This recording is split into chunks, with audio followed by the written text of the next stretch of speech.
When a $2 million presentation dies on a freezing highway, the last person you trust is a stranger with grease under his nails. Victoria Bennett had 28 minutes of dead BMW and zero options. The man who stopped didn't want her money. He wanted a sandwich. What she didn't know, saving her morning would cost him everything he'd hidden from. Some coincidences aren't accidents, and sometimes the fastest way forward is letting someone else under the hood. The first thing Victoria Bennett noticed that January 16th morning wasn't the cold, it was the silence. She'd been flying down I-90 just west of Chicago, the skyline a glittering promise in her rearview mirror, her presentation deck loaded and perfect on the passenger seat. The board meeting was scheduled for 9 sharp. She had 28 minutes. The highway was clear of the Starbucks coffee hot in the cup holder, and everything in her carefully constructed world was exactly where it needed to be. Then the engine coughed. Just once. A strange wet sound that didn't belong in a $50,000 vehicle with a maintenance record cleaner than most medical files. Victoria's hands tightened on the wheel. She'd heard that sound before years ago in her father's old Buick, right before it left them stranded outside Toledo in the rain. The word escaped her lips before she could stop it. No, her voice cracked on the syllable, desperation already seeping through the professional veneer she'd spent 5 years perfecting. The BMW coughed again, a full-body shudder that meant something vital had just quit. The dashboard lit up like Christmas in hell, yellow lights, red lights, symbols she'd never seen before and didn't have time to decipher. The engine stuttered, stuttered again, and died. Victoria felt the power steering go first, the wheels suddenly heavy in her hands as she wrestled the car toward the shoulder. No acceleration, no response from the pedal. Just momentum and gravity, and the sick certainty that everything she'd prepared for was about to slip through her fingers because of a machine that had chosen the worst possible moment to betray her. She coasted to a stop on the gravel shoulder, gripping the wheel so hard her knuckles went white. For 5 full seconds, she just sat there staring at the dashboard like she could will it back to life through sheer force of personality. The lights blinked at her, indifferent to her panic. It didn't work. She turned the key. Nothing. Turned it again. The engine didn't even try, just a clicking sound, pathetic and final like the last heartbeat of something already gone. Victoria checked her phone 26 minutes. Meridian Automotive headquarters was still 17 miles away, tucked into the gleaming tech corridor in Schaumburg. Even if she called a rideshare right now, even if one materialized instantly, she'd be cutting it too close. The board didn't wait. They especially didn't wait for junior executives who'd been given exactly 1 shot to prove they deserved a seat at the table. 3 months. She'd spent 3 months on this presentation. 3 months of 18-hour days of data modeling and supplier negotiations, of late nights that bled into early mornings until she couldn't remember what sunlight looked like. She'd built a pitch for a partnership that would position Meridian as a serious player in the electric vehicle market, a deal that could shift the entire trajectory of the company and her career with it. And now she was going to miss it because her car had died on the side of a highway. Victoria pressed her forehead against the steering wheel and let herself have exactly 10 seconds of pure, undiluted panic. Her heart hammered, her throat tightened, the kind of fear that came from knowing you'd done everything right and it still wasn't going to be enough. The kind that whispered you were one breakdown away from proving everyone who'd ever doubted you correct. Then the 10 seconds were up and she lifted her head. She was Victoria Bennett. She'd clawed her way from a state school scholarship to a corner office at 29. She didn't fall apart when things went wrong. She found solutions. She grabbed her phone and pulled up the roadside assistance app. Estimated wait time 45 to 60 minutes. Useless. She tried calling her assistant, but it went straight to voicemail. Stephanie didn't start until 8:30, and it was barely 7:45 now. Victoria scrolled through her contacts looking for anyone close enough to help, anyone who owed her a favor big enough to drop everything and drive out to the middle of nowhere to rescue her. Nothing. Everyone she knew was either already at work too far away or not the kind of person you called in an emergency. That was the price of climbing fast. You didn't build a safety net, you built a ladder. And right now, she was learning the difference. Victoria looked out the windshield at the empty stretch of highway. A few cars blew past their drivers, too focused on their own destinations to notice a stranded BMW. The morning sun was starting to burn through the clouds, cold and pale, the kind of light that made everything look stark and unforgiving. 23 minutes left. She was about to call a cab company directly willing to pay double, triple, whatever it took when she saw the pickup truck in her rearview mirror. It was old, maybe 15 years, maybe older, with faded blue paint and a dent in the driver's side door that looked like it had a story. The truck slowed as it approached, then pulled onto the shoulder about 20 feet behind her, gravel crunching under worn tires. Victoria's first instinct was caution. She was a woman alone on a highway, and she'd seen enough news stories to know that not every good Samaritan had good intentions. But desperation has a way of recalculating risk. And right now, she didn't have the luxury of being picky. The driver's door opened and a man stepped out. Tall, broad-shouldered in a way that came from work rather than a gym. Mid-30s maybe. Dark hair that needed a trim, a flannel shirt layered over a thermal jeans that had seen better days. But it was his hands Victoria noticed first, stained with grease that no amount of scrubbing would ever fully remove. The kind of wear that came from years of working with engines and metal and things that didn't forgive mistakes. He walked toward her car slowly, hands visible, non-threatening. When he got close enough, he tapped gently on the window. Victoria hesitated for half a second, then lowered it. Cold air rushed in, carrying the smell of highway exhaust in winter. His voice was quiet when he spoke, steady, the kind of voice that didn't waste words. "Morning, ma'am. Saw you pulled over. Everything okay?" Victoria tried to keep the edge of panic out of her tone and failed. "Car died. Just died. I have somewhere I need to be in." She glanced at her phone. 24 minutes, and I don't... She stopped herself. He didn't need her life story. The man glanced at the BM, then back at her, something unreadable in his expression. His next words came out measured, almost careful. "Mind if I take a look?" Victoria's response was sharper than she intended. "Do you know cars?" Something flickered across his face, not offense, just a quiet amusement that made her feel ridiculous for asking. When he answered, his voice carried the faintest hint of a smile. "Worked on a few." Victoria wanted to ask for credentials, for proof, for something that would tell her this stranger wasn't going to make things worse. But the clock was ticking, and she was out of options. The word came out breathless. "Okay. Yes. Please." He nodded once, then walked around to the front of the car. Victoria pulled the release lever, and the hood gave a soft click. The man lifted it with the ease of someone who'd done this 1,000 times before, propping it open with the support rod. Then he leaned in, one hand braced on the frame, and just looked. Victoria watched him through the windshield, her fingers drumming anxiously on the steering wheel. He wasn't rushing, he wasn't making a show of it. He was just methodical, checking connections, testing hoses, his eyes moving with the kind of focused intelligence that made her reconsider her initial assessment. This wasn't just some guy who changed his own oil. This was someone who understood engines the way a musician understood instruments. After a minute, he straightened up and walked back to her window. When he spoke, his voice had shifted, more professional, now the casual demeanor replaced with something clinical. "When's the last time you had the battery terminals cleaned?" Victoria blinked, thrown by the specificity. "I don't know. The dealership handles all the maintenance." He nodded like that told him everything he needed to know. His next words were careful, measured. "Your battery's fine, but the connection's corroded. Not getting clean flow to the starter. I've got tools in my truck. Can clean it off, might get you running again." Hope flickered in Victoria's chest, dangerous and sharp. "How long will that take?"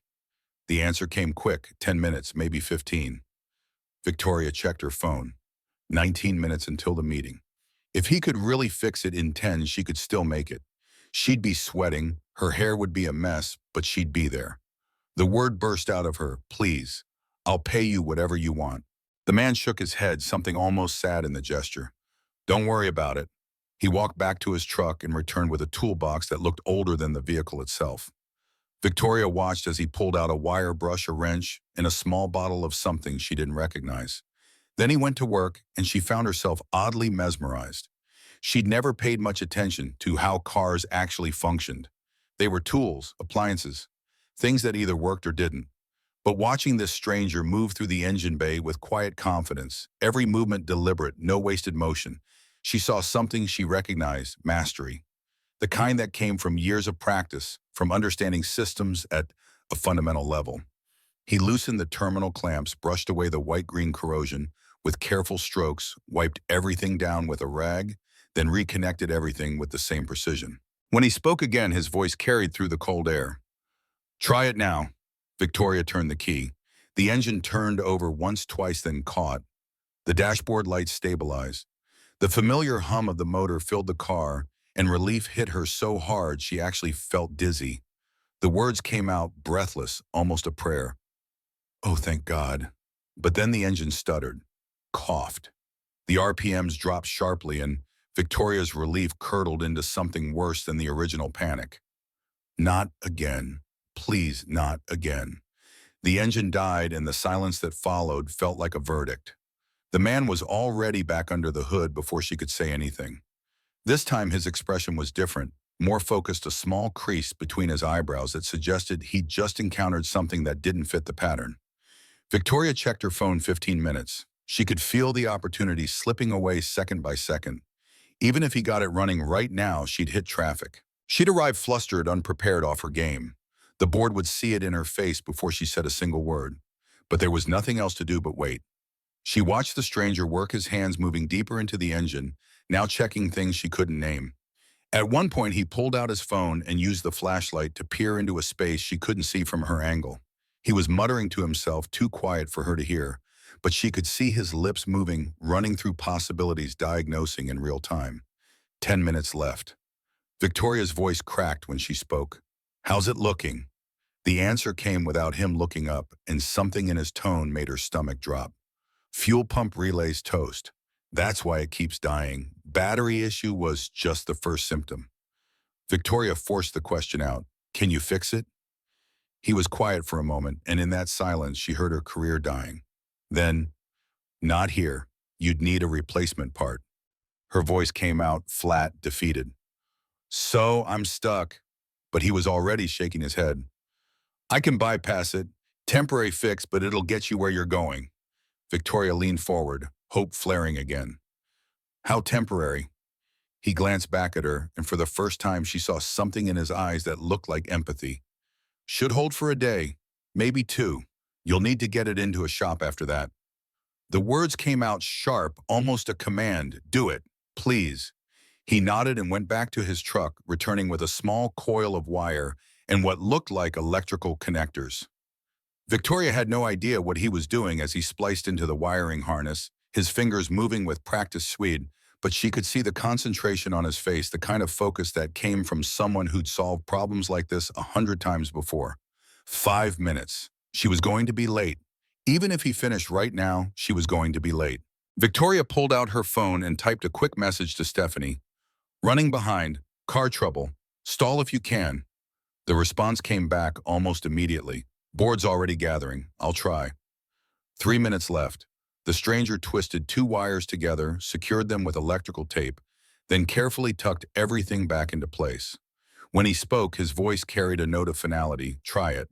Victoria turned the key for the 3rd time, expecting nothing. The engine roared to life, smooth, steady, no stuttering, no hesitation. The dashboard looked normal, all the warning lights gone except the one telling her to check the engine soon, which under the circumstances she could live with. The relief that flooded through her was so intense it almost hurt. "Oh my God, you did it." The man closed the hood and walked back to her window, wiping his hands on a rag that was already beyond saving. His next words were careful, almost protective. "It'll hold, but don't push it. Get it looked at today if you can." Victoria was already shifting into drive, her mind racing through the fastest route, calculating whether she could shave 2 minutes off by taking the service road. The words tumbled out. "Thank you. Seriously, thank you so much. How much do I owe you?" He said it simply, like it was obvious nothing. Victoria's hand froze on the gear shift. "I can't. You just saved my entire career. I have to give you something." But he was already shaking his head, already turning back toward his truck. "Don't need anything." Desperation made her bold. She grabbed the brown paper bag from the passenger seat, the turkey sandwich she'd made at 5:30 that morning, back when the biggest worry in her life was whether the board would like slide 14. Her voice came out urgent, almost pleading. "Then take this. I was going to eat it later, but you need it more than I do." The stranger paused. For the first time, something shifted in his expression, a crack in the careful neutrality he'd maintained since pulling over. He looked at the sandwich like it was something precious, something he hadn't expected to receive. When he spoke, his voice had gone soft. "You sure?" Victoria pushed the bag toward him. "Positive, it's the least I can do." He took it carefully, holding it like it might break, and Victoria saw it then, the way his hands trembled slightly. Not from the cold, not from exertion, from something else entirely. She watched his fingers grip the paper bag, watched the way his throat worked as he swallowed, and understanding hit her like a physical blow. This wasn't just gratitude. This was need. This was the first meal he'd had today. Maybe the first he'd have for a while. Victoria's chest tightened with something she didn't have time to examine. She fumbled in her bag, pulled out one of her business cards and pressed it into his grease-stained hand. The words came out rushed: "Victoria Bennett, Meridian Automotive. If you ever need anything, call me. I mean it." He glanced at the card, then slipped it into his shirt pocket without reading it. When he spoke, his voice carried a warmth that hadn't been there before. "Hope your meeting goes well, ma'am." Then he turned and walked back to his truck, the sandwich still in his hand, and Victoria didn't wait to see him drive away. She was already accelerating back onto the highway, her heart pounding, adrenaline burning through her veins. She had 7 minutes to make a 17-mile drive, and she was going to do it if it killed her. The boardroom at Meridian Automotive occupied the entire 23rd floor of the headquarters building, with floor-to-ceiling windows that offered a panoramic view of the Chicago suburbs sprawling toward the horizon. On a normal day, Victoria loved this room. It represented everything she'd worked for. Power, influence, the ability to shape decisions that affected thousands of people. Today, it felt like a guillotine. She burst through the doors at 9:07, breathless, her hair slightly windblown, her blouse wrinkled from gripping the steering wheel with white-knuckled intensity. The 12 board members seated around the massive oak table all turned to look at her with varying expressions of irritation and curiosity. Victoria forced her voice to sound calm, professional, instead of like she'd just sprinted from the parking garage. "My apologies. Car trouble on the highway. It's handled." James Caldwell, the silver-haired CEO who'd given her this opportunity in the first place, gestured to the empty chair with a look that could freeze water. "We were beginning to think you'd reconsidered." Victoria met his gaze and didn't flinch. "Never, sir." She set her bag down, pulled out her laptop, and connected it to the presentation system with hands that were only slightly trembling. When she looked up, 12 pairs of eyes were watching her with the kind of attention that could make or break a career. She took a breath and let it out slow. "Shall we begin?" The next 45 minutes were a blur of slides and data points, of fielding sharp questions from executives who'd been doing this since before she was born, of defending projections and explaining risk mitigation strategies. But Victoria had prepared for this. She'd lived with these numbers for months, had stress-tested every assumption, had built contingencies for contingencies. And somewhere around minute 30, she felt it, the shift in the room. The skeptical expressions softened. The pointed questions became genuine curiosity. Caldwell leaned forward in his chair, and Victoria knew she'd hooked him. But it was when she pivoted to supply chain strategy that she found her opening. The words came out sharp, certain, born from the crisis that had almost destroyed her morning. "This morning's breakdown taught me something critical. A single point of failure can stop an entire operation. My car, a well-maintained, expensive vehicle, died because of one corroded connection. Our supply chain has the same vulnerability. This partnership with the Michigan battery manufacturer doesn't just give us better technology, it gives us redundancy. Insurance against the kind of catastrophic failure that could cost us everything." The room went quiet. Then Caldwell smiled, and Victoria knew she'd won. When she finished, there was a moment of silence. Then Caldwell's voice filled the space, warm with something that might have been approval. "Well, that was worth waiting 7 minutes for." Laughter rippled around the table, and Victoria felt the tension drain from her shoulders like water. Caldwell continued his tone, shifting back to business. "The partnership proposal is approved pending legal review, of course. But I think I speak for everyone here when I say this is exactly the kind of forward-thinking strategy Meridian needs." "Well done, Victoria." The other board members murmured agreement, and Victoria let herself feel the victory. She'd done it. Despite the catastrophic morning, despite everything that could have gone wrong, she delivered. As the meeting broke up and executives filed out discussing next steps and implementation timelines, Caldwell pulled her aside. His voice dropped low, meant only for her. That was impressive, but next time leave 30 minutes earlier. Victoria laughed despite herself. Noted, sir. His expression grew serious. I'm not joking, Victoria. You've got the talent. Don't let logistics be what holds you back. This industry doesn't forgive lateness, no matter how good the excuse. The words hit harder than he probably intended. I won't. I promise.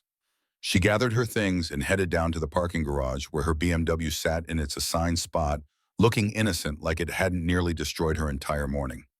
The engine started smoothly when she turned the key, the temporary fix holding, just like the stranger had promised. Victoria sat there for a moment, hands on the wheel, the adrenaline finally starting to fade into exhaustion. She'd been so focused on the meeting, on saving her presentation, that she hadn't had time to fully process what had happened on that highway. A complete stranger had stopped to help her, had spent over an hour diagnosing and fixing a problem that wasn't his responsibility, had refused payment, refused anything except a sandwich. Who did that anymore? She pulled out her purse looking for his business card before remembering she didn't have his card. She'd given him hers. She didn't even know his name. The thought bothered her more than it should have. Victoria wasn't used to owing people, to being in someone's debt without a clear way to repay it. She liked clean transactions, explicit exchanges. This felt unfinished. She started the car and drove to the dealership just like he'd advised. The service manager took one look under the hood and whistled low, impressed and surprised in equal measure. Somebody did a bypass on your fuel pump relay. Clean work too. Professional grade. This wasn't a dealership repair. Victoria leaned against the counter, suddenly curious. How long would this have taken you to fix? The manager checked his computer, scrolling through parts availability. With ordering the relay and labor, we'd have had to wait for the part. Probably 2 days before we could even start the work. 2 days. Victoria's stomach dropped at the thought. Who did this for you? She said it simply, still not quite believing it herself. Just someone who stopped to help. The manager looked at her like she'd described encountering a unicorn, something rare and possibly mythical. Well, whoever they were, they knew what they were doing. This isn't amateur work. This is someone with serious training. I'd hire them in a heartbeat. Victoria drove home that evening with a replacement relay properly installed and a bill that made her wince $625 for what a stranger had fixed with wire in 10 minutes, but the car was fine. Perfect even. The crisis had been averted. The meeting had been a success and her career was still on track. She should have been celebrating. Instead, she sat in her pristine downtown condo, staring out at the Chicago skyline, thinking about grease-stained hands and a quiet voice and someone who'd refused money but accepted a sandwich like it was worth more than gold. She thought about the way he'd moved under the hood, confident, knowledgeable, completely unbothered by the luxury vehicle, or her obvious desperation, like fixing impossible problems, was just something he did. Victoria pulled out her phone and opened a search engine. She typed in combinations of keywords: mechanic, Chicago suburbs, fuel pump relay, bypass repair. Nothing useful came up. She didn't even know where to start looking. After 30 minutes of fruitless searching, she gave up. Whoever the stranger was, he'd vanished back into his life, probably never thinking about her again. But Victoria couldn't stop thinking about him. Not in a romantic way, at least she didn't think so. It was something else. Curiosity, maybe. Or the uncomfortable recognition that she'd been saved by someone who lived in a completely different world than hers, someone who probably saw her expensive car and tailored suit and made assumptions about who she was. Assumptions that weren't entirely wrong. She'd spent the last 5 years building a life defined by success metrics: promotions, salary increases, proximity to power. She'd sacrificed relationships, hobbies, anything that didn't directly contribute to climbing the ladder. And it had worked. She was exactly where she wanted it to be.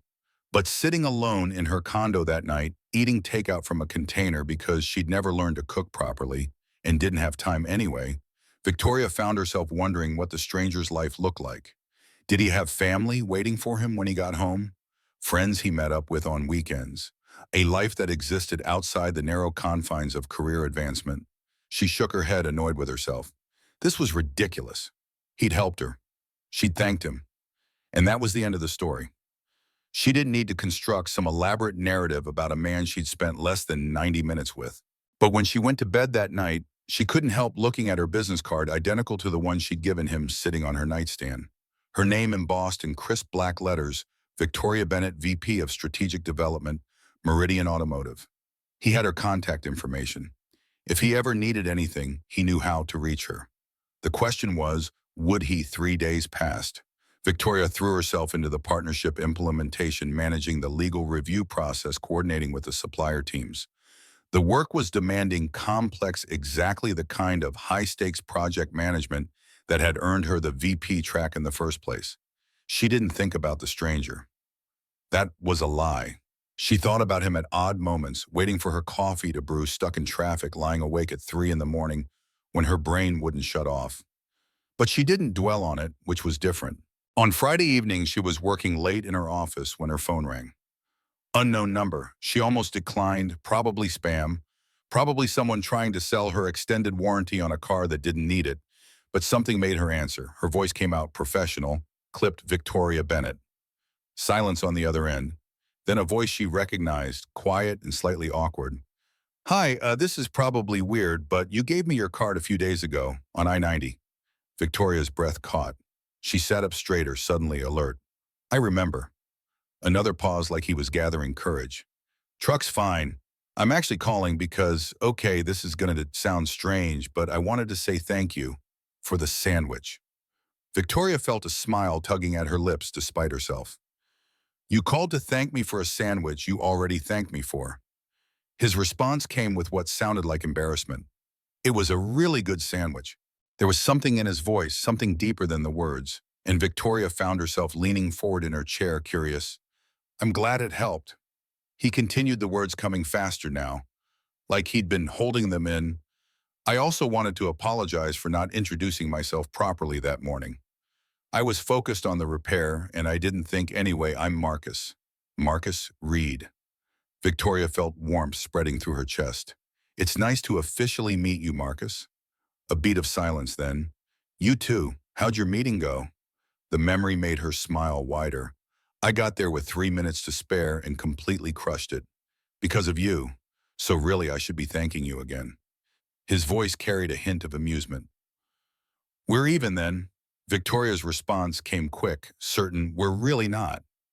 There was a pause, and Victoria could hear him breathing on the other end, considering something.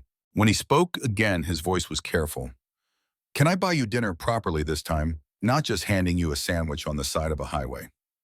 The silence stretched long enough that Victoria thought he might have changed his mind, might hang up and disappear back into whatever life he'd come from. But then he spoke, and his voice was different, vulnerable, in a way that made something in her chest tighten. You don't have to do that. She knew she didn't. Knew this crossed some invisible line between gratitude and something else. Something she didn't have a name for yet. But the words came out anyway, honest and immediate. I know. I want to. Marcus's question hung in the air, simple and loaded with possibility. Victoria stared at her phone, at the unknown number that had somehow become the most important call she'd received all week. The rational part of her brain, the part that had gotten her to VP by 29, was already calculating risk, measuring professional boundaries, weighing the cost of getting personally involved with someone she barely knew. The other part, the part that had been lonely for longer than she cared to admit, was already saying yes. Her voice came out softer than she intended. Why? The question seemed to catch him off guard.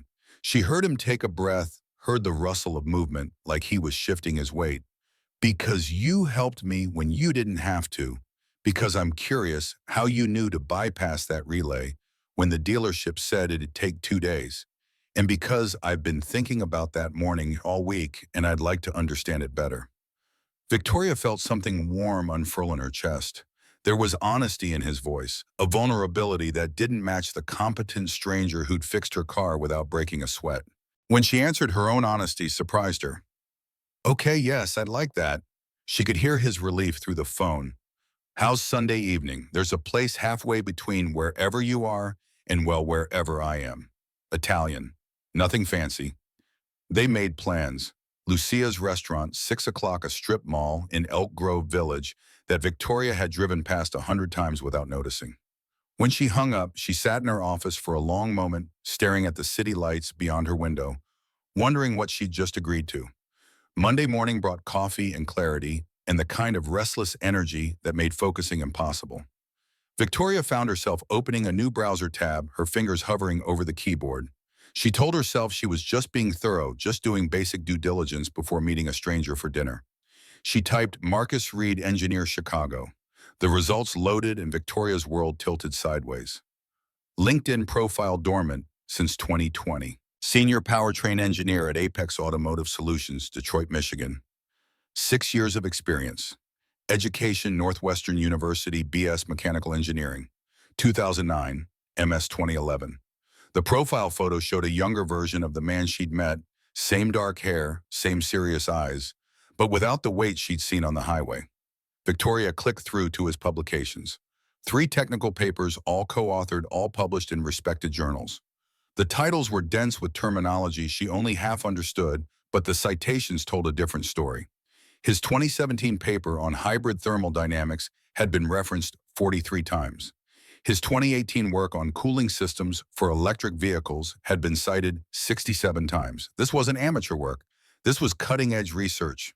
She ran a patent search next, and her breath caught when the results appeared.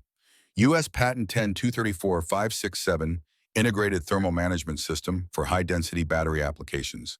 Filed 2018, granted 2020. 17 citations from other patents, including 2 from major automotive manufacturers. Marcus Reed wasn't just a mechanic who knew his way around an engine. He was an engineer, a brilliant one, who'd been doing exactly the kind of work Meridian desperately needed. And then he just stopped. Victoria scrolled through the timeline looking for an explanation. Award from the Society of Automotive Engineers in 2018.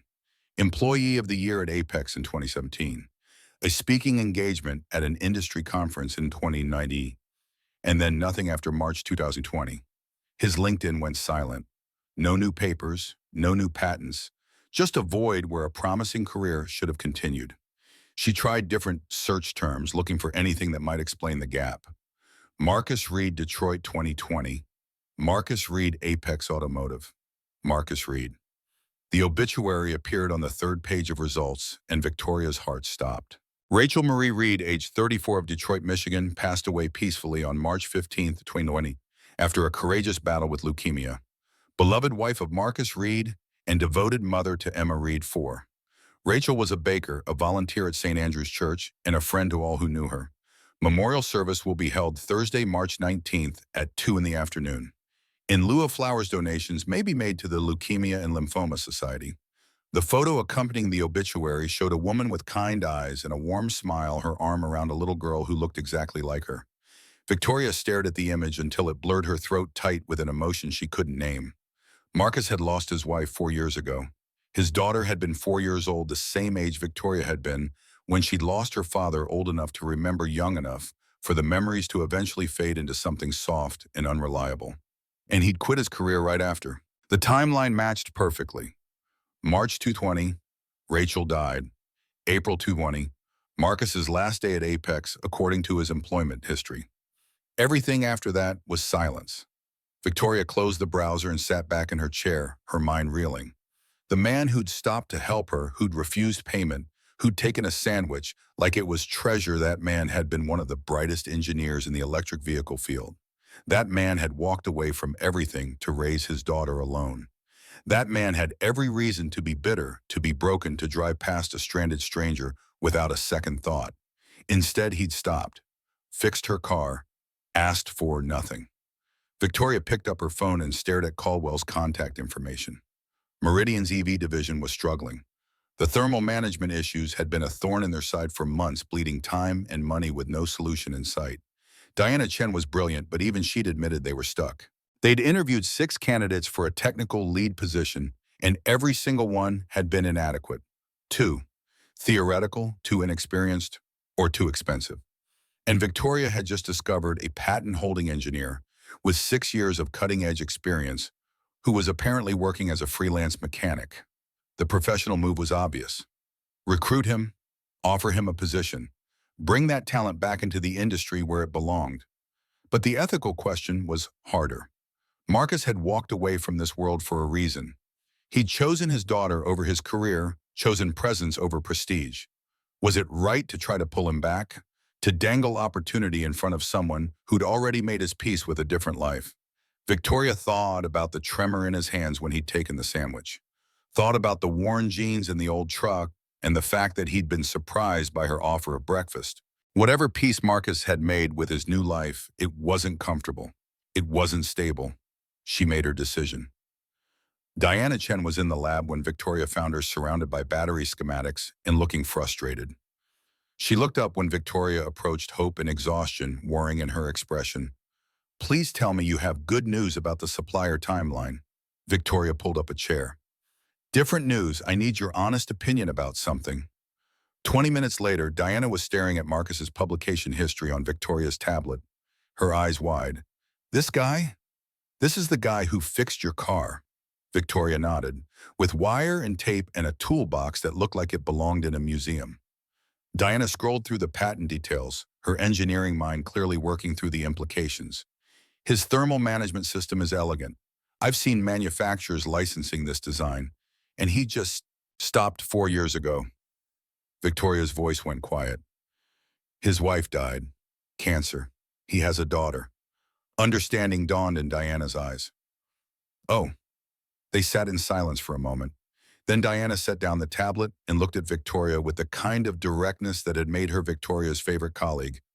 "You want to recruit him?" It wasn't a question. "I think we should at least talk to him." Diana's response was careful, measured. "He hasn't worked in the field for 4 years. Technology changes fast, Tori. What was cutting edge in 2020 might be obsolete now." Victoria had expected the objection. He diagnosed a fuel pump relay failure in 10 minutes and bypassed it with materials from his truck. That's not book learning. That's instinct. Diana stood up, pacing now, her mind clearly working through the problem. Even if his skills are still sharp, why would he come back? He left for a reason. A good reason. Victoria met her eyes. Maybe. Or maybe he's been surviving instead of living. Maybe we could offer him something different than what he had before. Diana stopped pacing. Different how? The answer came easy because Victoria had been thinking about it since she'd read that obituary. What if we offered him flexibility? Real work-life balance, not the fake kind where they say it's okay to leave at 5, but everyone judges you for it. What if we built a position around his life instead of expecting his life to fit around the position? Diana's eyebrows rose. That's not how this industry works. Victoria's response was firm. Maybe it should be. Diana studied her for a long moment. You like him? The observation caught Victoria off guard. I barely know him. But Diana was shaking her head, a small smile playing at her lips. I've known you for 3 years, Tori. I've seen you negotiate with suppliers, stare down board members, and fire underperforming engineers without blinking. I've never seen you look like this. Victoria felt heat rising in her cheeks. This isn't about that. This is about Meridian needing someone with his expertise. Diana held up her hands in surrender. Okay, but be careful. Mixing personal and professional is a great way to destroy both. The warning settled in Victoria's chest, heavy and true. But when she checked her phone later that afternoon and saw Sunday circled on her calendar, she didn't cancel the dinner reservation. Sunday evening arrived with the kind of nervous energy Victoria hadn't felt since her first board presentation. She changed clothes 3 times, finally settling on dark jeans and a cashmere sweater, casual enough to suggest this wasn't a date nice enough to show she'd made an effort. She arrived at Lucia's 15 minutes early and sat in her car watching the door, second-guessing everything. At exactly 6 o'clock, Marcus's truck pulled into the parking lot. He climbed out, and Victoria noted the changes, hair freshly trimmed, face clean-shaven, wearing jeans that didn't have grease stains, and a button-down shirt that looked new. He'd made an effort, too. When he spotted her getting out of her BMW, something crossed his face, surprise maybe, or pleasure. He walked over and up close, she could see the nervousness in his eyes. Hi. Victoria smiled. Hi yourself, thanks for meeting me. He gestured toward the restaurant. Hope this place is okay. They make the best lasagna in the suburbs, but it's not exactly. She cut him off. It's perfect. I'm tired of places where you need a reservation 3 weeks in advance. and the portions are sized for pixies. That earned her a genuine smile, the first she'd seen from him. Inside the owner, a woman in her 60s with an Italian accent that sounded authentic, greeted Marcus like family. The warm greeting told Victoria this was somewhere he came often, somewhere he was known. Marcus, and you brought a guest. How wonderful. She led them to a corner booth, talking the entire way about how Marcus hadn't been in for months, and she'd started to worry. And did he want his usual, or was he feeling adventurous tonight? Victoria watched the interaction with fascination. This was a different version of Marcus than the careful stranger on the highway, relaxed, almost playful trading jokes in what sounded like passable Italian with a woman who clearly adored him. When they were finally seated and alone, Victoria leaned forward. You speak Italian. Marcus looked embarrassed. Picked up a little, just enough to be polite. She pressed, curious now. Where'd you learn? His answer was vague, careful, working different places. Automotive industry has a lot of international connections. Victoria decided to push. Diana Chen mentioned you did some work with European manufacturers. Marcus's expression shifted, became guarded. Diana Chen. She'd made a mistake, revealed too much too soon. Senior engineer at Meridian. I was talking to her about thermal management challenges we're having. Understanding dawned in his eyes, and with it something that looked like disappointment. You looked me up. Victoria could have lied, could have deflected. Instead, she met his gaze directly. I did. After you called, I wanted to know who I was having dinner with. Marcus was quiet for a long moment, his hands flat on the table. And what did you find? She chose her words carefully, that you're a hell of an engineer, that you've published research people still cite, that you hold patents manufacturers are licensing, and that you walked away from all of it 4 years ago. His jaw tightened. My wife died. Victoria's voice went soft. I know. I'm sorry. The silence stretched between them, heavy with things unsaid. Then Marcus sighed, and some of the tension left his shoulders. Rachel got sick in 2019, leukemia. By the time they caught it, there wasn't much they could do. She fought for 8 months.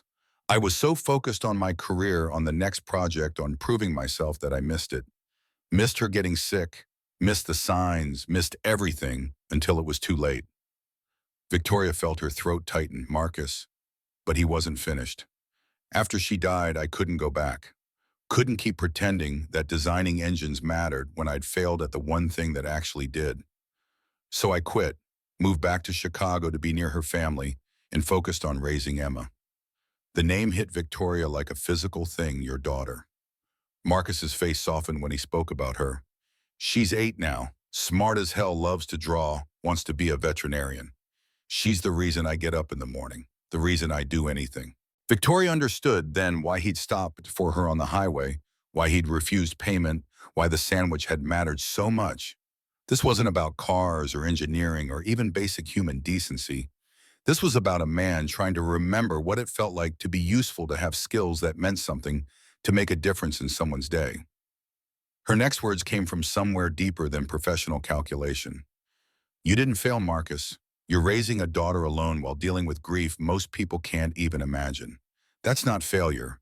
That's, she searched for the right word and found it, that's everything. Marcus looked at her like she'd said something surprising, something he hadn't expected to hear. When he spoke again, his voice was rough. Most people don't see it that way. Victoria thought about her own father, about the heart attack that had taken him before she could prove she was worth his pride. Then most people are idiots. That surprised a laugh out of him, breaking the tension. The food arrived, Maria insisting they try the lasagna exactly as Marcus had predicted, and for a while they ate in companionable silence. When Victoria took her first bite, she had to admit it was the best Italian food she'd had in years. As the meal progressed, their conversation shifted to safer territory. Marcus asked about Chicago, about what it was like working in corporate automotive, about whether she ever missed Ohio. Victoria found herself telling him things she didn't usually share, how isolated it felt at the top, how exhausting it was to constantly prove herself, how sometimes she wondered if the sacrifices were worth it. His question was simple and devastating. Are they worth it? Victoria paused with her wine glass halfway to her lips. I don't know yet. Ask me in 10 years. He nodded like he understood. That's honest. She met his eyes across the table. I'm trying to be. The check came eventually and they argued about payment until Marcus won by virtue of having cash ready. Outside, the evening air was cool, carrying the smell of rain. Victoria walked him to his truck, suddenly reluctant for the night to end. Marcus's next question caught her off guard. "Can I ask you something?" She nodded. "Anything." He looked uncomfortable, like he was about to expose something vulnerable. "Why did you really want to have dinner? And don't say it's just to thank me. There's something else." Victoria had prepared for this, had a professional answer ready. But standing in the parking lot, looking at a man who'd been nothing but honest with her, she couldn't bring herself to use it. Instead, she told the truth. "Because when you stopped to help me, you reminded me that there are still people who fix things instead of walking past them. Because in the weeks since you've become someone I actually look forward to talking to. And because," she took a breath, "because I think Meridian could use someone with your skills, and I think maybe you could use Meridian." There it was, the real reason laid bare. Marcus stared at her. "You're offering me a job." Victoria shook her head.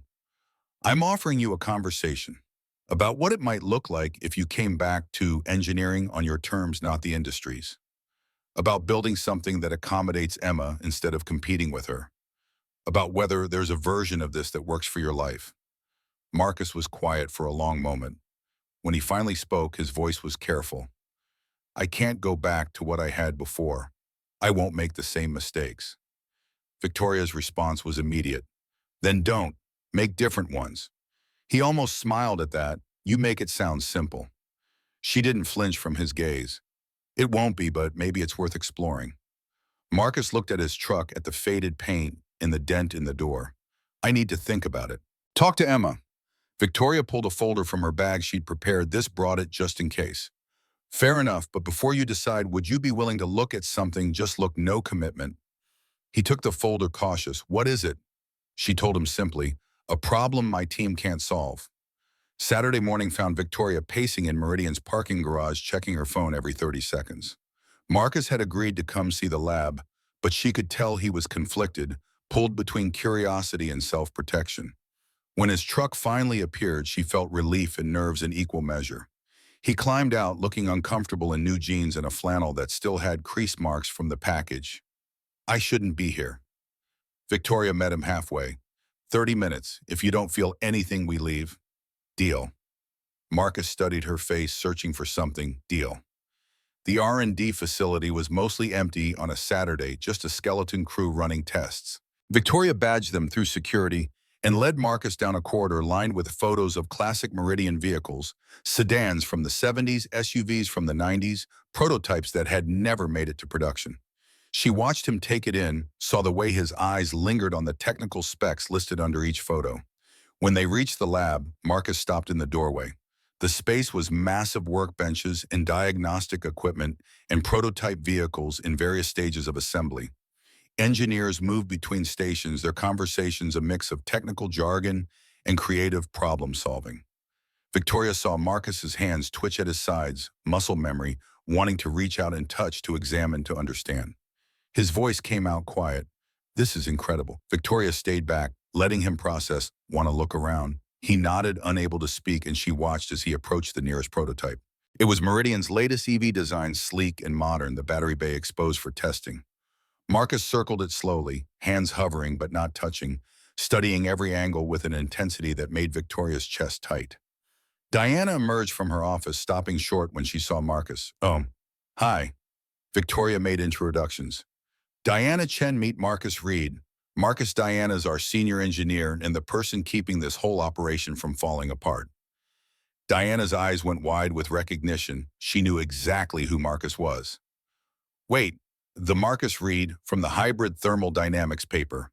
Marcus looked surprised. "You've read it?" Diana's response was immediate and enthusiastic. "Read it, cited it in my thesis, argued with it at 3 in the morning. That paper changed how I think about heat dissipation in compact systems."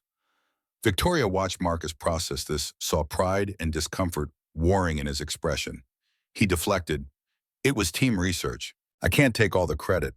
But Diana was already pulling up schematics on a nearby monitor. "Well, since you're here, maybe you could help us with something. We've been stuck for 3 months." She explained the problem: battery pack overheating during rapid discharge cycles, every cooling solution adding too much weight or creating new failure points.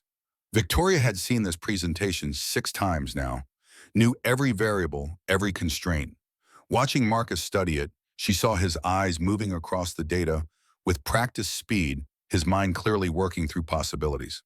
2 minutes passed in silence, then three.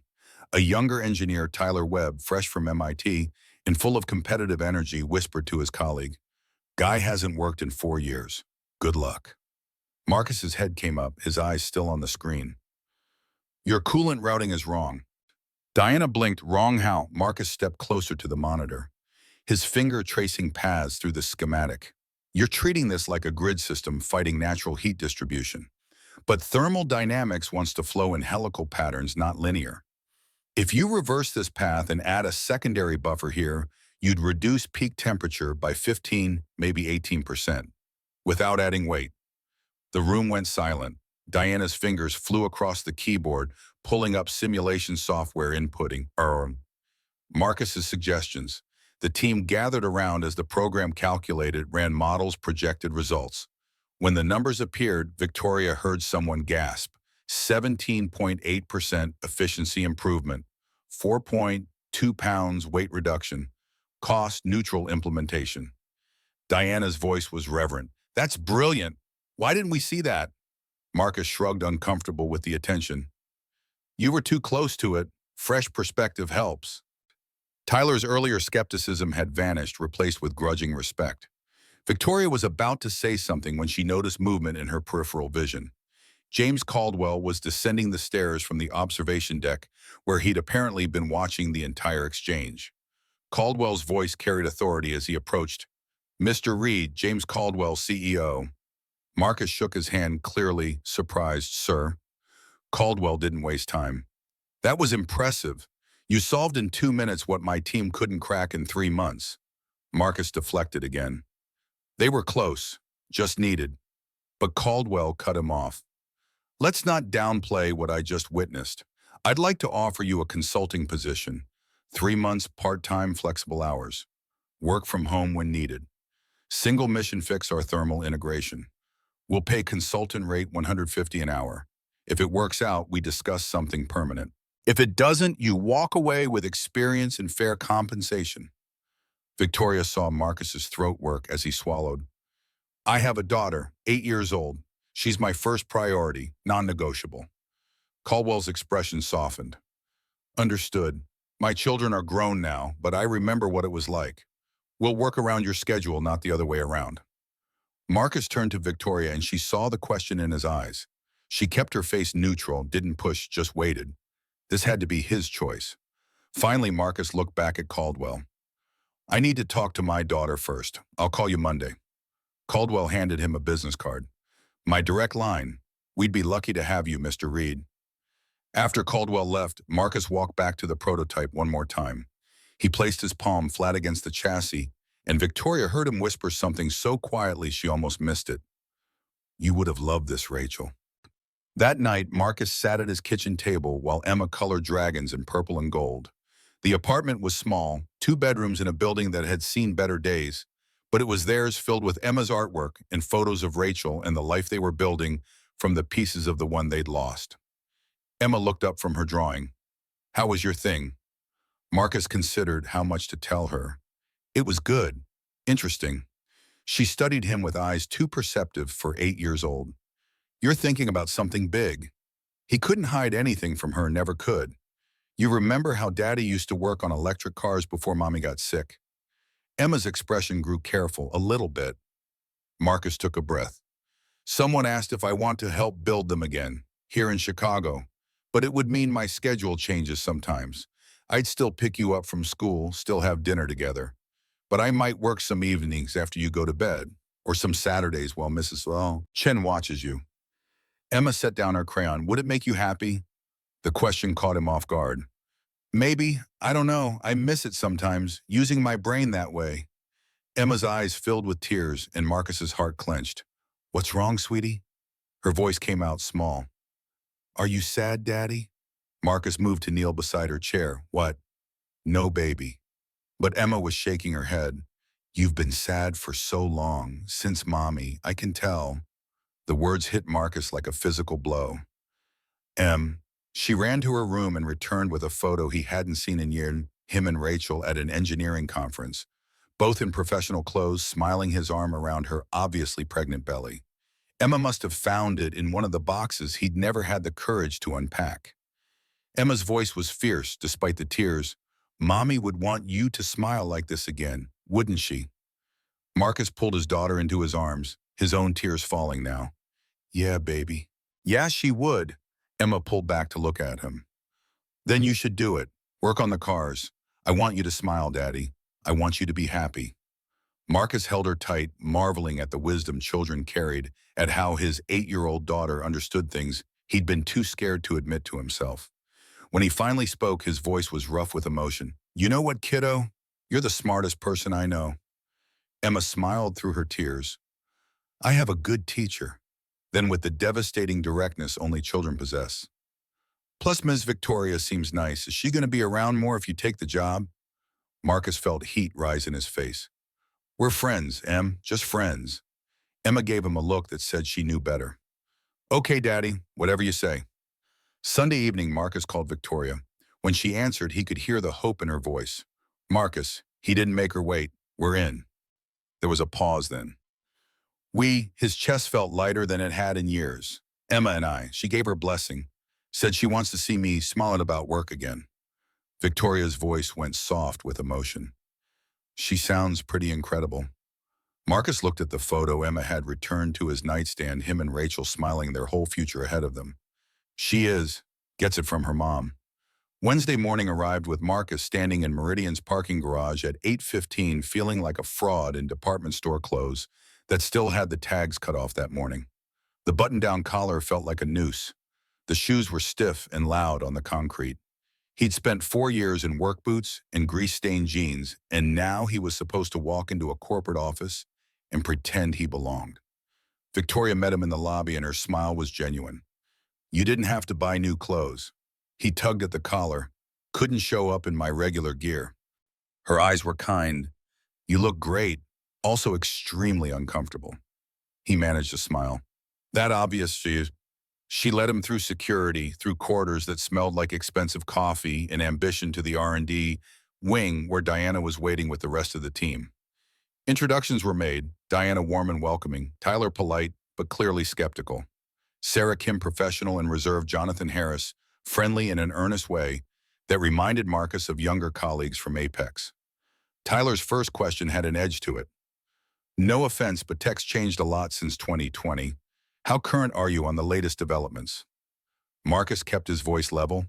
None taken. I'm here to learn as much as contribute. Show me what you're working with. The team presented their current battery pack design, the same overheating problem Marcus had spotted on Saturday, plus 3 months of failed solutions. Marcus listened, asked clarifying questions, took notes. He could feel Tyler watching him, judging, measuring him against some invisible standard. After 2 hours of review, Marcus pulled up a whiteboard and started sketching. His hands remembered this, the flow of marker on surface, the way a complex system could be reduced to lines and curves and annotations. He worked methodically, building up the thermal flow diagram, piece by piece, calling out each decision point. Tyler grew increasingly impatient. We've already tried helix routing. It didn't work. Marcus paused, marker hovering. You tried it on the primary circuit. What about the secondary buffer? Tyler's expression was defensive. The simulations showed.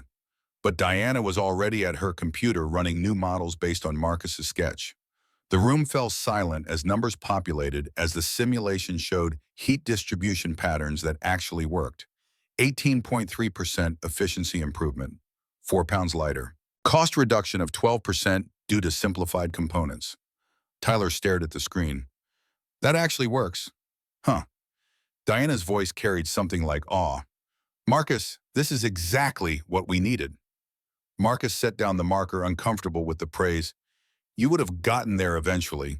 Sometimes you just need someone who hasn't been staring at it for months.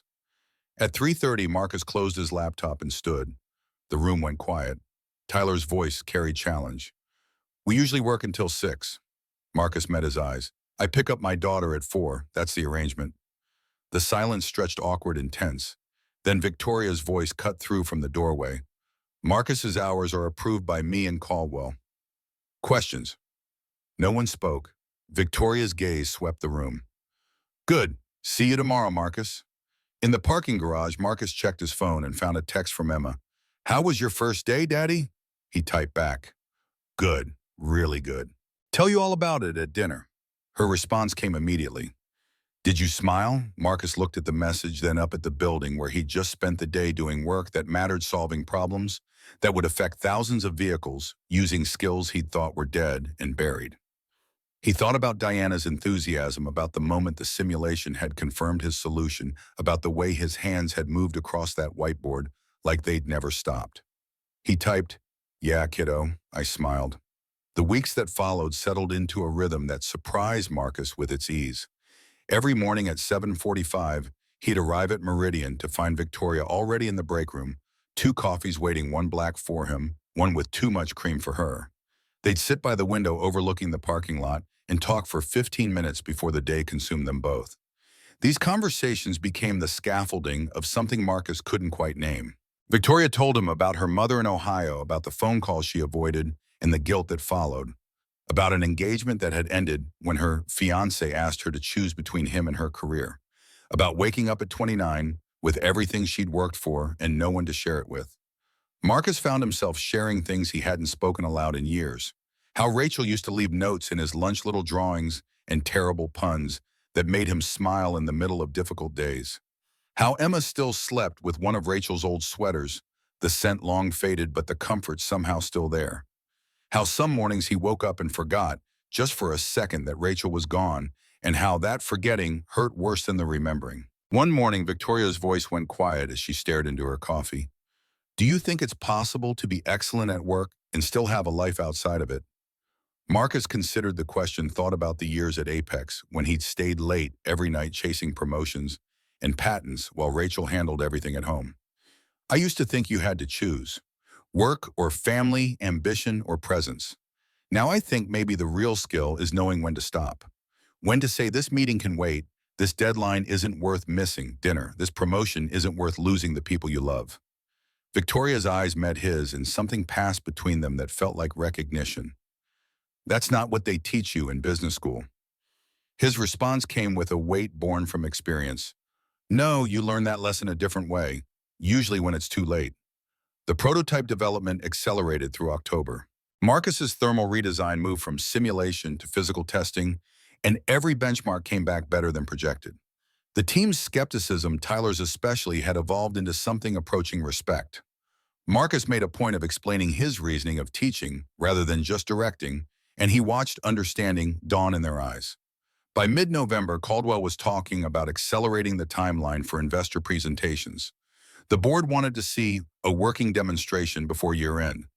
Marcus felt the old pressure building, the familiar pull of work expanding to fill every available hour. He caught himself staying past 5 twice, caught himself checking email after Emma went to bed, caught himself falling into patterns he'd sworn to leave behind.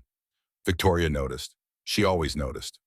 On a Thursday evening, when Marcus was still at his desk at 5:30, she appeared in the lab doorway with her coat on and her car keys in hand. Emma's expecting you. Marcus looked up from the thermal data he'd been reviewing. I know, I'm just finishing. But Victoria cut him off. Whatever you're finishing can wait until tomorrow. Go home to your daughter. He wanted to argue, wanted to explain how close they were to perfect calibration, but the look on Victoria's face stopped him. She wasn't asking. She was reminding him of the promise he'd made to himself, the line he'd sworn not to cross again. Marcus saved his work and stood. You're right, thank you. As he gathered his things, Victoria's voice followed him. Marcus, this job matters, but it's not more important than her. Don't let us make you forget that. The words stayed with him on the drive to Emma's school, through dinner, through helping with homework. Later, after Emma was asleep, he texted Victoria, Thank you for that. I needed the reminder. Her response came quickly. That's what friends are for. Also, Emma would definitely kick my ass if I let you mess this up. Marcus smiled at his phone, then typed, She's been asking about you. Wants to know when you're coming over again. 3 dots appeared, disappeared, appeared again. Finally, I'd like that. If it's okay with you? He didn't hesitate. Saturday, nothing fancy, just dinner. Her answer was immediate. I'll bring dessert.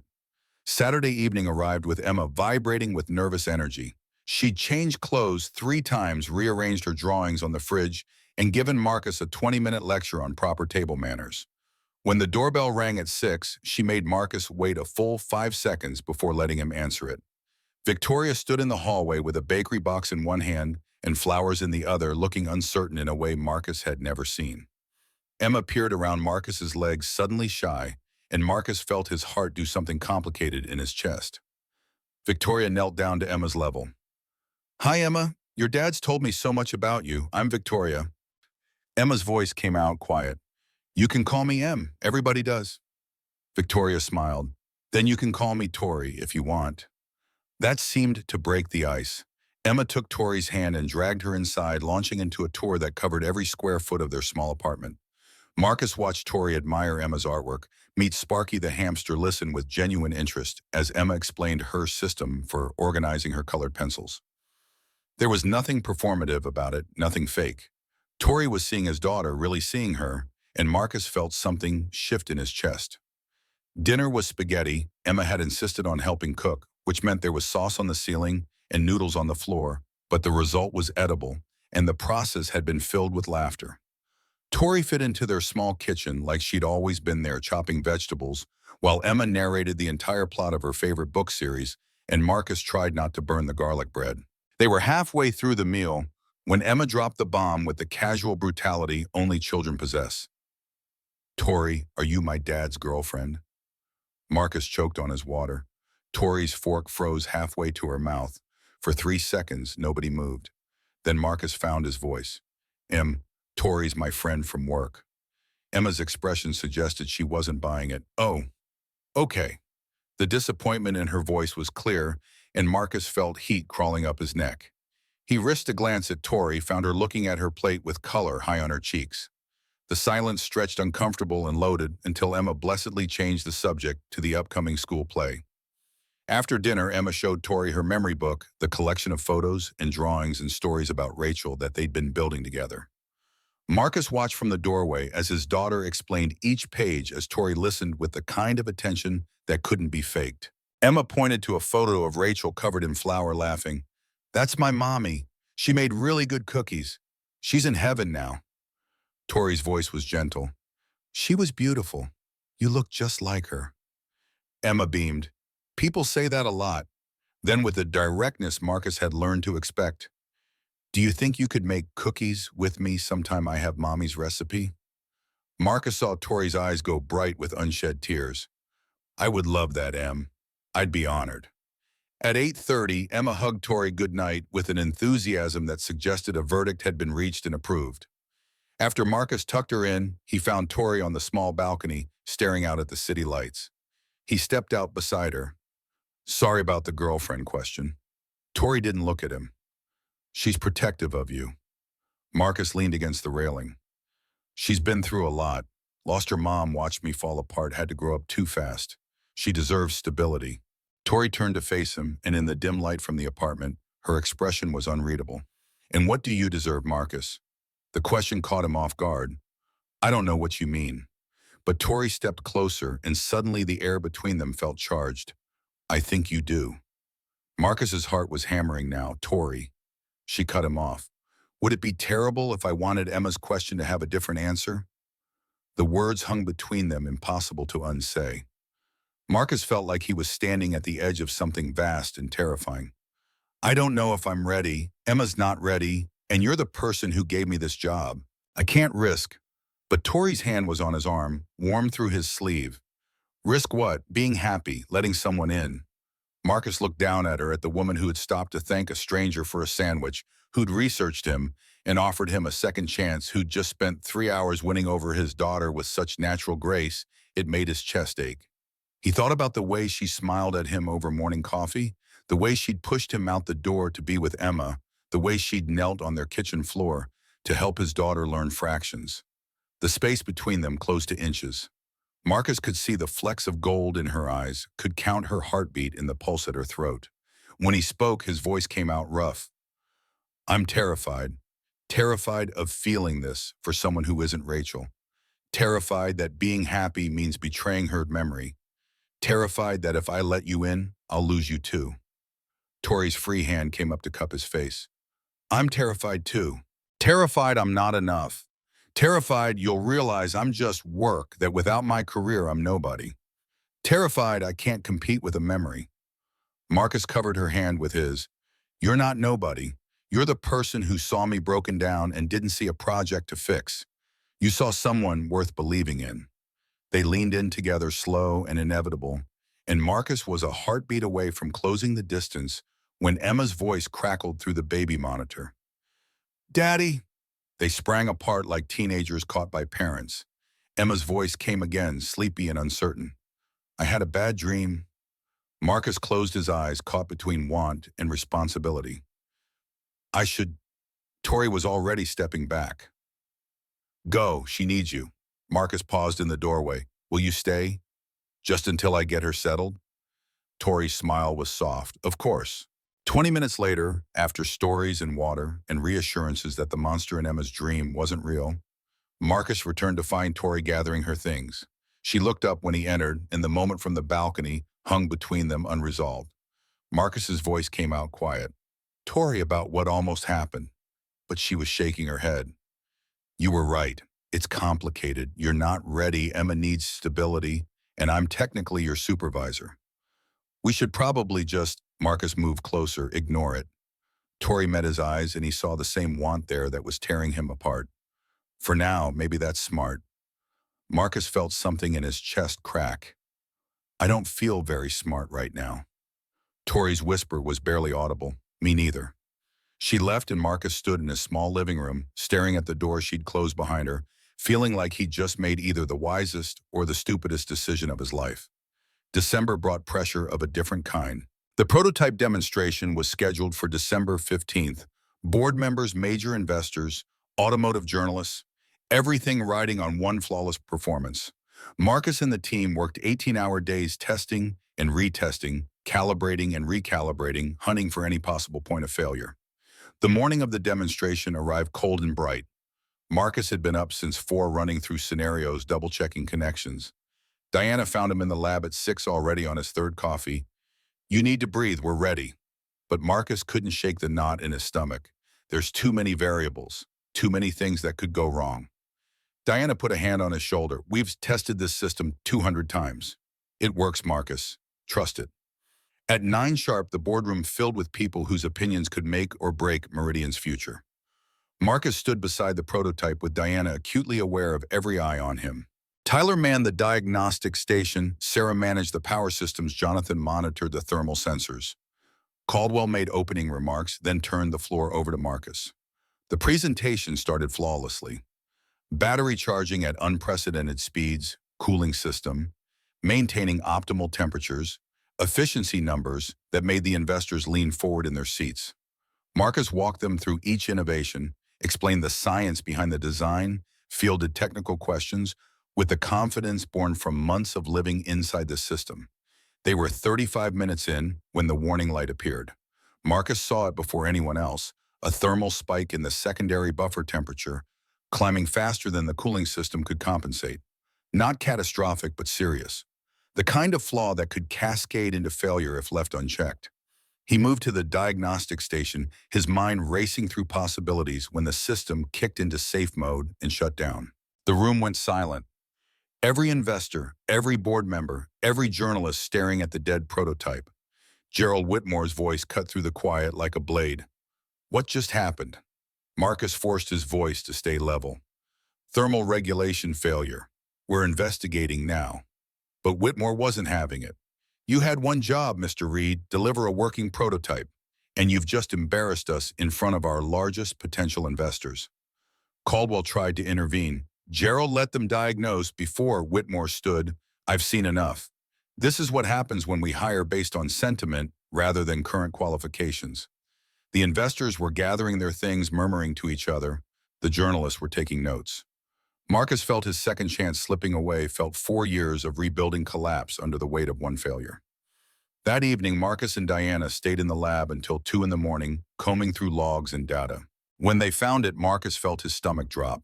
The thermal threshold parameters had been changed. Yesterday afternoon, after his final approval, the timestamp showed 4:30 p.m. The user log showed Tyler Webb. The confrontation the next morning was ugly. Tyler defensive, then angry, then ashamed. I was optimizing the charging algorithm. The simulation showed it would work. Marcus kept his voice controlled even as fury simmered beneath. Did you test it under load? Did you verify with the actual hardware? Tyler's silence was answer enough. Diana pulled up the comparison, Marcus's carefully calibrated thresholds based on manufacturer specs, Tyler's adjustments that pushed beyond safe tolerances. That's why it overheated. That's why they'd failed. The emergency board meeting convened Friday afternoon. Whitmore moved to terminate Marcus's contract, immediately citing failure of leadership. 4 board members sided with him. 3 opposed. Marcus stood in that room watching his career die for the second time and felt a strange calm settle over him. When Whitmore called for the vote, Marcus stood, "You're right." The room went quiet. Whitmore looked surprised. "Excuse me?" Marcus's voice was steady. "This is my responsibility. I'm the lead engineer. I should have created a culture where Tyler felt safe asking questions instead of trying to prove himself. I should have implemented better safeguards, better communication protocols. I failed at that." He looked around the table, meeting each board member's eyes. "But if you give me 2 weeks, I'll do 3 things. 1, I'll fix this and document every decision so it never happens again. 2, I'll train this team properly so they understand the why behind every parameter, not just the what. 3, I'll deliver a system that works flawlessly." The room was silent. Marcus took a breath. "And if I fail, I resign. No severance. No contract payout. You can say you were right about me all along." Before anyone could respond, Victoria stood. "I'll stake my position on this too." Caldwell's head snapped toward her. "Victoria," but she wasn't backing down. "Marcus succeeds. We proceed as planned. He fails. I resign as VP. I brought him here. I believe in him, and I'm willing to bet my career on it." Whitmore looked between them, incredulous. "This is insane. You are both willing to destroy your careers on—" Victoria cut him off, her voice ringing with conviction. "Talent isn't about never failing. It's about how you respond when you do." Marcus just showed more leadership in 2 minutes than most executives show in their entire careers. The board voted 2 weeks, final chance. Marcus and Victoria left that room together, neither speaking until they were alone in the stairwell. Marcus turned to her, voice tight. "You didn't have to do that." Victoria's eyes were fierce. "Yes, I did." His throat worked. "This could cost you everything." Her voice dropped low. "So could losing you." The words hung between them, weighted with everything they hadn't said on that balcony, everything they'd been dancing around for months. Marcus wanted to close the distance, wanted to kiss her the way he'd wanted to that night with Emma asleep in the next room. But they were at work in a stairwell with everything on the line. Instead, he just said, "Thank you." The next 2 weeks were hell. Marcus slept 4 hours a night, worked every minute Emma was at school, then logged back on after she went to bed. The team rallied, even Tyler, who worked harder than anyone, driven by guilt and determination to make things right. They discovered the root problem: the battery supplier had provided incorrect specification sheets. The cells couldn't handle the thermal load Marcus's system had been designed for. The solution required redesigning the cooling system to work with the actual specs rather than the promised ones.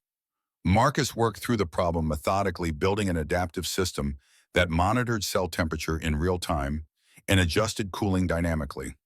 It was more complex, more elegant, and by Wednesday of the second week it was working. Thursday afternoon, December 28th, brought a different crisis. Emma's school concert was scheduled for 2 p.m. She had a solo, had been practicing for weeks. Marcus had promised he'd be there. But Whitmore scheduled a technical review for the same time, demanded Marcus present the fixes in person. Marcus stared at his calendar, torn between promises. Then Victoria appeared in his office. "Go to the concert. I'll handle Whitmore." Marcus shook his head. "This is my responsibility." But Victoria was already gathering papers. "And Emma is your priority. You've been choosing work for 2 weeks straight. Show her you choose her. I've got this." Marcus made it to the concert with 5 minutes to spare. Emma's face when she spotted him in the audience, pure joy, relief. Love told him Victoria had been right. His daughter sang with confidence and perfect pitch. and Marcus recorded every second, his heart full in a way that had nothing to do with thermodynamics or board approval. After the concert, Emma hugged him tight. "You came." Marcus knelt to her level. "I'll always come, Em, always." But then Emma's voice went quiet, uncertain. "Daddy, you didn't almost miss this for work. Like you missed Mommy's doctor appointments, right?" The words hit Marcus like a fist to the chest. Emma had never said this before, never voiced what she must have overheard, must have worried about. His voice came out rough. "Where did that come from, baby?" Emma looked at her shoes. "Grandma Susan said once that you were at work when Mommy needed you." Marcus felt old guilt and new understanding crash together. "I was, and I'll regret that for the rest of my life. But I'm learning, okay? I'm learning that I can work hard and still be here for you." That's what these 2 weeks have been about, figuring out the balance. Emma nodded, then surprised him. "Ms. Torrey's teaching you that, isn't she?" The kid didn't miss anything. "Yeah, Em, she is." Friday morning, December 29th, arrived with the final demonstration. Same boardroom, same investors who'd watched the failure 2 weeks before. But this time the system ran flawlessly. Rapid charge cycles, perfect thermal management, efficiency numbers, 23% better than the original projections. When the last test completed successfully, the room erupted in applause. Whitmore stood, and for the first time, Marcus saw something like respect in his eyes. "Well done, Mr. Reed. I'm glad to be proven wrong." May Caldwell's announcement followed. "Based on this success, I'm offering Marcus Reed a full-time position as Director of EV Technology. Full benefits, flexible hours, written into contract, comprehensive insurance. What do you say?" Marcus looked at Victoria, found her smiling with tears in her eyes. He thought about Emma, about the life they were building, about second chances, and the courage to take them. "I need to talk to my daughter, but I think the answer is yes." That evening, the team celebrated at a bar near the office. Marcus stayed for 2 drinks, long enough to thank everyone, to watch Tyler accept genuine praise for the hard work he'd done to fix his mistake. When Marcus left at 7, Victoria walked him to the parking garage. In the concrete quiet away from the team, Marcus finally said what he'd been holding back. "About what you said in the stairwell." Victoria's voice came soft. "I meant it. All of it." Marcus stepped closer. "I've been terrified for months. Terrified of feeling this, of wanting this. Because it felt like betraying Rachel, like I was supposed to spend my life grieving, and anything else was dishonoring her memory." He took a breath. "But these last few weeks, watching you fight for me, watching you with Emma, watching you wish me to be both a good engineer and a good father, I realized something. Rachel made me capable of loving deeply. You're making me capable of loving again. And those things aren't in conflict. They're both part of who I am." Victoria's eyes were bright. "Marcus." But he wasn't finished. "I love you, Victoria Benedict. I'm still scared, and it's complicated, and I don't know how we navigate this with work and Emma and everything else. But I'm tired of pretending I don't feel this. I'm tired of walking away from happiness because I think I don't deserve it." Victoria closed the distance between them, her hands coming up to frame his face. "I love you too, and we'll figure out the complicated parts. Together." This time there was no interruption. Marcus kissed her the way he'd wanted to for months, deeply, thoroughly, pouring every moment of restrained want into the connection. Victoria melted against him, and Marcus felt something in his chest that had been locked tight since Rachel died finally crack open. When they broke apart, both breathing hard, Victoria's voice was shaky. "So what happens now?" Marcus rested his forehead against hers. "We talk to HR, we do this right, and then we figure out how to tell an 8-year-old that her extremely perceptive girlfriend question had the right answer all along." Victoria's laugh was watery. "She's going to be insufferable about being right." Marcus smiled. "Absolutely. But she's also going to be happy, and that's what matters." Monday brought meetings with HR, with Caldwell, with uncomfortable but necessary conversations about disclosure and conflict of interest. The solution was elegant. Marcus would report to Diana instead of Victoria, removing the direct reporting relationship. Victoria would oversee the broader division, but not his specific projects. Both would complete ethics training, quarterly check-ins to ensure everything stayed professional at work. But Tuesday brought a different complication. An anonymous complaint to the board alleged that Victoria had hired Marcus based on romantic interest rather than qualifications that the entire relationship was inappropriate and potentially illegal. Whitmore led the investigation with the same thoroughness he'd applied to the technical failure. Phone records were subpoenaed, team members interviewed, timelines scrutinized. Marcus watched Victoria face questions about her judgment, her motivations, her fitness for leadership, and felt fury building beneath his professional facade. Diana's testimony was unequivocal. Marcus Reed revolutionized our approach to thermal management. His hire was based purely on merit. Any suggestion otherwise is insulting to both of them. Tyler's voice was firm. I doubted Mr. Reed initially. I was wrong. He's the best engineer I've worked with, and that has nothing to do with his relationship with Ms. Bennett. Even the battery supplier sent a representative. Mr. Reed's redesign saved our contract. His technical expertise is beyond question. The investigation concluded after a week. No policy violations. Hiring decisions sound. Relationship properly disclosed. Case closed. But the whispers persisted. Victoria's reputation took hits. Colleagues who'd been friendly turned cool opportunities that should have been hers went to others. Marcus wanted to defend her publicly, wanted to make everyone see what he saw. A brilliant executive who'd taken a calculated risk on unconventional talent and been proven right. Victoria stopped him every time. Let the work speak. That's all that matters. One evening, Marcus found her staring out her office window, shoulders tight with tension. Do you ever regret it? Bringing me back. Victoria turned and her eyes were fierce. Not for a second. They'll move on eventually. Find some other target for their gossip. The people who matter know the truth. Marcus crossed to her. And the people who don't know. Victoria's smile was tired but genuine. Those are the ones who don't matter. 4 months into their relationship, Victoria noticed Emma withdrawing. The girl who'd been excited about having Tori Mom around started finding excuses to stay in her room when Victoria visited. School counselor called with concerns about Emma acting out in class. Marcus sat Emma down on her bed surrounded by her dragon drawings and stuffed animals. Em, talk to me. What's going on? Emma's eyes filled with tears. Are you going to marry Tori? The question was direct, searching. I don't know, sweetie. Maybe someday. How would you feel about that? Emma's tears spilled over. What about Mommy? Marcus pulled his daughter into his arms. Mommy will always be your mom. No one can replace her. Ever. But Emma was shaking her head. If Tori becomes my new mom, does that mean Mommy's really gone forever? Understanding crashed over Marcus. Emma wasn't rejecting Victoria. She was terrified that accepting Victoria meant losing Rachel completely. He reached for the memory book they'd built together, the photos and stories they'd collected. They spent an hour looking through it, remembering Rachel's terrible knock-knock jokes, and her talent for burning toast, and the way she sang off-key in the shower.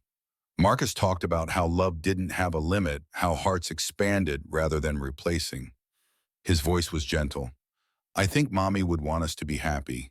She'd want you to have people who love you. And I think she'd like Tori because Tori makes me smile again. Emma was quiet for a long moment. Does Tori love me? Marcus's answer was immediate. She does, very much. Emma pulled the memory book into her lap. Can I show this to her?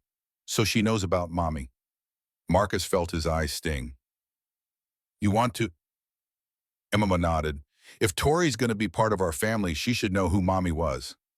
The next time Victoria came over, Emma brought out the memory book without prompting. She showed Victoria photos, told stories, explained which qualities of Rachel's she saw in herself. Victoria listened with complete attention, laughed at the funny stories, got teary at the sad ones. Emma pointed to a photo of Rachel covered in flour. That's from when Mommy tried to make a birthday cake. It exploded in the oven. Victoria smiled. She looks happy, even covered in mess. Emma's voice was serious. Do you think you could make cookies with me using Mommy's recipe? I want to remember the good ones she made, not just the exploded cake. Victoria's voice was thick with emotion. I would be honored, Em. Really honored. May brought its own complication when Rachel's parents called. Richard and Susan Wallace lived in Detroit, had been civil but distant since Rachel's death. Now Susan's voice on the phone was tight. We heard you're seeing someone. We'd like to meet her. The dinner invitation felt more like a summons. Marcus drove to Detroit on a Saturday, Victoria beside him, both trying not to show their nerves. The Wallace's home was filled with photos of Rachel, baby pictures, wedding photos, Rachel with toddler Emma. Victoria stiffened when she saw them, and Marcus squeezed her hand. Susan's greeting was polite but cool. "So, you work together?" Victoria's voice was professional. "Yes, Marcus is our director of—" Susan cut her off. "How convenient." The meal was awkward. Susan asking pointed questions, Richard trying to smooth tensions, Emma quiet and uncomfortable. Marcus defended Victoria, tried to make them see what he saw, but the evening felt like failure. After dinner, the Wallaces pulled Marcus aside. Susan's eyes were red. "We're not trying to interfere, but Emma's all we have left of Rachel. We need to know she's in good hands." Marcus's response was gentle but firm. "She is. Tori isn't trying to replace Rachel. No one could. But she loves Emma and she loves me, and we're building something good together." Richard's voice was quiet. "We can see Emma loves her. We miss Rachel so much. Seeing you move on is harder than we expected." Marcus understood grief, understood how it could twist into possessiveness and fear. "I miss her too, every single day. But I'm not moving on from Rachel. I'm moving forward with my life. There's a difference, and I think Rachel would want that." Susan's tears spilled over. "She would. Rachel always said you deserve to be happy." She looked at Victoria standing awkwardly in the doorway. "I'm sorry if I was harsh. I'm just protective." Victoria's voice was kind. "I understand. I would be too." It wasn't resolution, but it was a start. On the drive home, Emma fell asleep in the back seat, and Victoria stared out the window. "That was awful." Marcus took her hand. "They'll come around. They just need time." 15 months after the highway breakdown, Meridian unveiled the Volt E at the Detroit Auto Show. Marcus stood beside the vehicle, uncomfortable in a suit, as journalists and industry analysts examined every detail. The thermal management system was the centerpiece of every article. Automotive News called it game-changing. Car and Driver declared it the new standard for EV efficiency. The SAE presented Marcus with their Innovation Award in March. His patent was licensed to Ford, GM, and Rivian. Job offers arrived from Tesla and Lucid, offering salaries that made Marcus's eyes water. He turned them all down. A reporter asked him why. "Honestly, I'm exactly where I need to be, with a company that values both excellence and humanity, with a team that's become family, and with a daughter who's proud of her dad. Money can't buy that." April brought Victoria's promotion to Chief Technology Officer. She'd oversee all of Meridian's R&D, report directly to the new CEO. Marcus watched her accept the role with the same fierce competence she brought to everything, watched her become the first woman in that position in Meridian's 70-year history.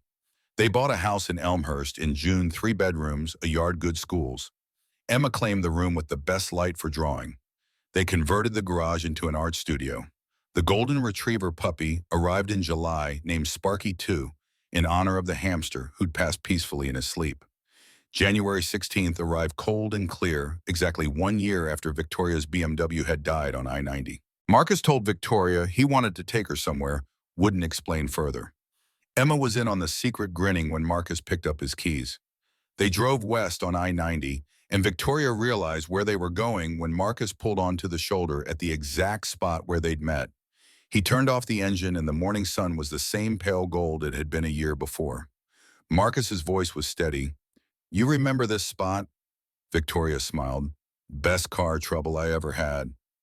Marcus took her hand. "1 year ago, you were stranded here, terrified, desperate, about to miss the most important meeting of your career, and a stranger stopped. A guy with an old truck and greasy hands who didn't want your money." He pulled a small box from his jacket. "You gave me more than a sandwich that day, Tori.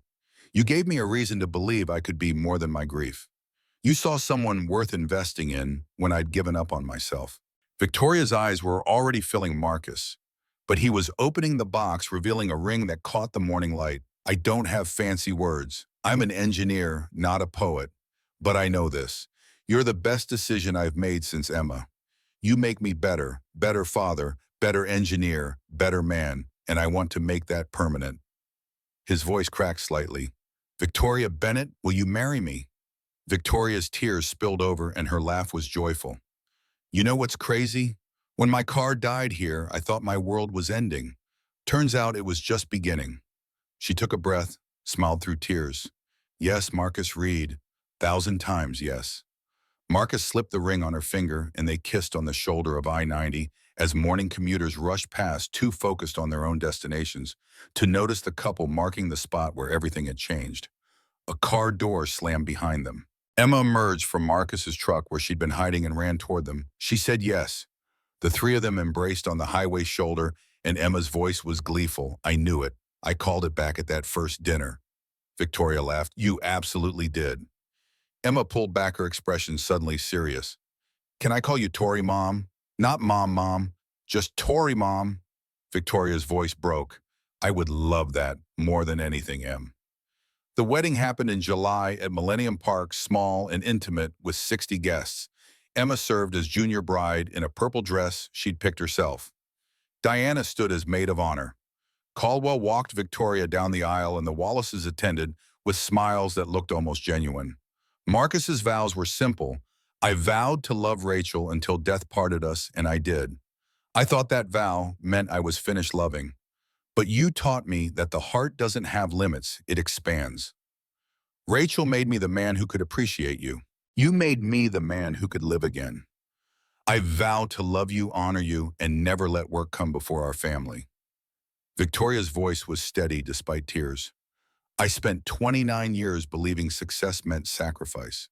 That corner offices and full hearts were mutually exclusive. You proved me wrong. You showed me that strength isn't never breaking, it's knowing when to ask for help.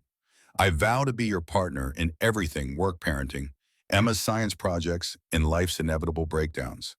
I vow to love Emma as fiercely as I love you. At the reception, Caldwell raised his glass. To Victoria, who bet her career on a stranger. To Marcus, who proved brilliant people can be found anywhere, even on the side of I-90. And to the BMW that brought them together. May it run forever, but may we never need roadside assistance again. Emma presented them with a drawing Marcus Victoria herself and Sparky too, with a small figure of Rachel drawn in the corner with angel wings, my family, old and new. Susan Wallace approached Victoria during the dancing, her expression softer than it had been. She would have liked you, Rachel. She always said Marcus needed someone who'd challenge him, make him better. You do that. Victoria's throat was tight. I'm not trying to replace her. Susan's smile was sad but genuine. I know. That's why this works. You're honoring what she started. Thank you. 2 years after the highway encounter, Marcus woke to the smell of burning pancakes. He found Victoria and Emma in the kitchen, both laughing as smoke rose from the griddle. Emma's voice was exasperated. Tori, Mom, you're burning them again. Victoria defended herself. They're artisanally charred. Marcus leaned against the door frame, watching his family, because that's what they were now fully and completely, and felt contentment so deep it was almost painful. He was VP of Engineering, now promoted after Caldwell's retirement. Victoria was CTO, leading initiatives that were reshaping the industry. Emma was 10 straight A student, torn between wanting to be a veterinarian and an automotive engineer. They ate breakfast together, Sparky too, begging for scraps before driving Emma to school. As they passed the I-90 spot, Emma's voice piped up from the back seat. That's where you guys met, right? Victoria smiled at Marcus. Your dad saved me that day. Marcus squeezed her hand. Your Tory mom saved me right back. Emma's observation was matter of fact. So you saved each other. In the Meridian parking garage, 2 reserved spots sat side by side M. Reed, VP Engineering, and V. Reed, Chief Technology Officer. Marcus's F-150, now restored and gleaming, parked next to Victoria's new BMW. On Marcus's desk sat a family photo from their wedding day. Next to it, in a simple frame, the original turkey sandwich wrapper. A small plaque underneath read, Best payment I ever received. M.R. Sometimes the smallest acts of kindness change everything.